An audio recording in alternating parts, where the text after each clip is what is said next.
What makes one game itself and not another? Okay, a better way to put it, what makes the DNA of a game?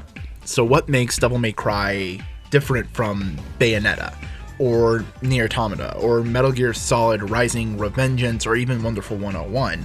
What makes Persona similar to SMT, but also different? What defines and differentiates Grand Theft Auto from Red Dead? It's because this one has horses. Understanding all of that, what makes a Sonic game a Sonic game? And how do you turn that core concept developed in 2D games and turn it into a 3D game?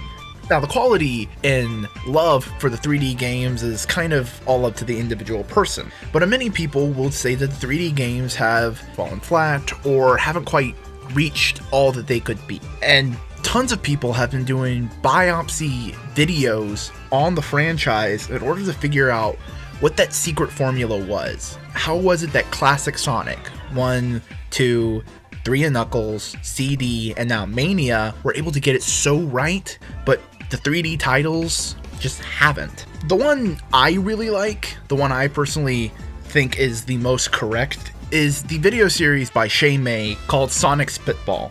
In his 3-part video series, he details gameplay, narrative elements, aesthetic, and tone to figure out what Sonic Team has been doing to get such divisive games. Games like Sonic Adventure, where people either absolutely love it and think it's one of the best 3D Sonic games, or absolutely hate it and point to it as everything wrong with Sonic.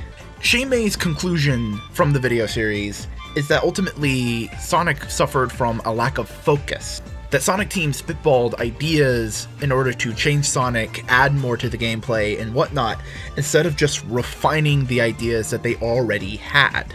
And he points this out by going through what classic Sonic did and how it reflected into modern Sonic. Namely, how in classic Sonic, the controls had momentum to it, resulting in a feeling of controlling a natural object. The physics felt familiar to you. And with the environments being wide open, you have to use that momentum in order to build speed to get to other places and explore. And anywhere on the levels you got there by using your own skills. And that feels good. You feel accomplished. He suggests, and I agree, that modern Sonic uses narrow level design and automation in order to make the player play a specific way, in order to avoid errors in programming or the fact that Sonic just doesn't feel as natural as he did in the classic Sonic ways. Depends on the game, but ultimately because of those design decisions, exploration is all but gone. And in the most current form of the Sonic gameplay, the boost formula, speed, platforming, and exploration are all completely separate entities that never intermingle, and that was a major point of the old Sonic game.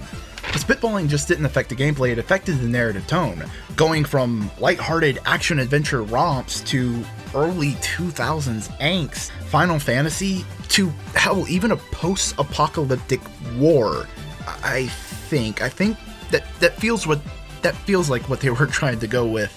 Shay May's third video, however, details how he would implement classic Sonic elements into 3D, mainly that fluid motion should be used to explore wide open areas that are visually captivating and test your skill.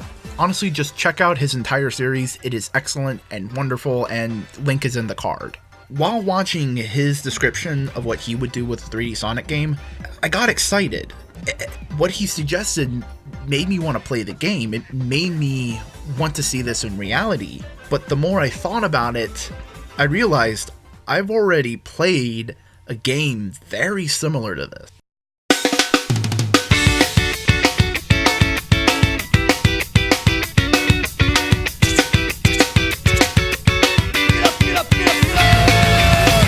In the broadest of strokes, Sonic the Hedgehog and Tony Hawk Pro Skater have a lot in common. And that's ignoring the obvious stuff like the proliferation of half-pipes and ramps. Going down to the core DNA of both of these games, they have a ton of common elements. Namely using flow in your movement to accomplish goals and explore. In Sonic, this is finding red rings, secret stages, alternate routes. In Tony Hawk Pro Skater, it's finding secret tapes and gaps. To get to any of these places, you need to use momentum and speed. Even smaller details of their gameplay where you would probably see more differentiating them, there are still similar elements. Like Sonic the Hedgehog's rings. When you look at it from a distance, there is no direct parallel in Tony Hawk. But if you think about it, the combo system kind of functions in a similar way to the ring. When you lose your rings or you drop a combo, you are not directly penalized. In Sonic, you get to keep on living and collect more rings, which is a relatively easy enough task. In the combo system in Tony Hawk, you can keep going. And very much like collecting 100 rings in Sonic gets you another life, keeping the combo past the time limit in Tony Hawk keeps the clock going, technically. But rings also do another thing in Sonic. In certain games, if you have enough, the more points you get. More points means more lives, but if you have a certain number of rings, you get to go to a secret stage. And in Tony Hawk, combos are points. The longer you can keep them going, the more points you get. Another similarity. In both of these instances, one wrong move can mean you lose your combo or your ring. Even at things like how every character has to kind of play a little bit like Sonic in order to use the levels that they've built up, Tony Hawk exhibits a similar thing, though this is more due to happenstance than direct design because every character is a skater. They just all skateboard. That's just what they do. It just makes sense.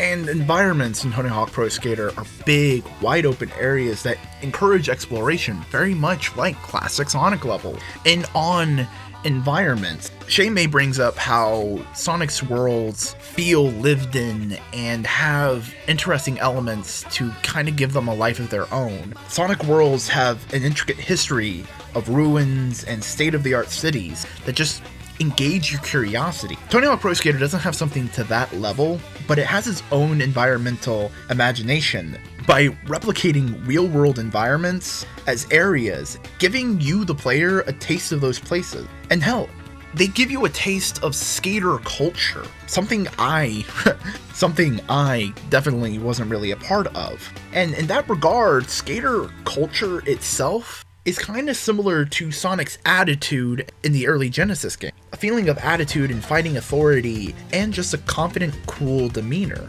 Hell, even the least liked games of both of these franchises are the ones with the most automation. Now, I'm not so crazy to believe that Tony Hawk Pro Skater is the sole heir of Sonic the Hedgehog. I just more wanted to point out some details, because details often get mangled.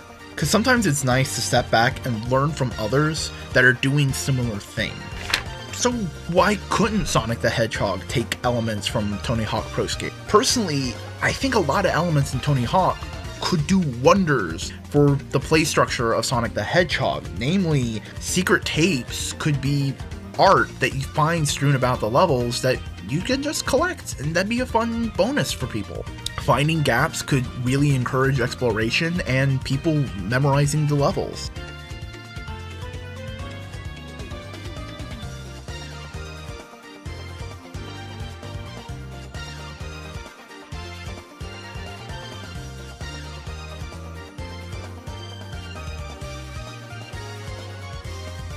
Dude, okay, he just keeps saying it's no use. I mean, he's true, he's right. He does not lie. The coin keeps coming back into me.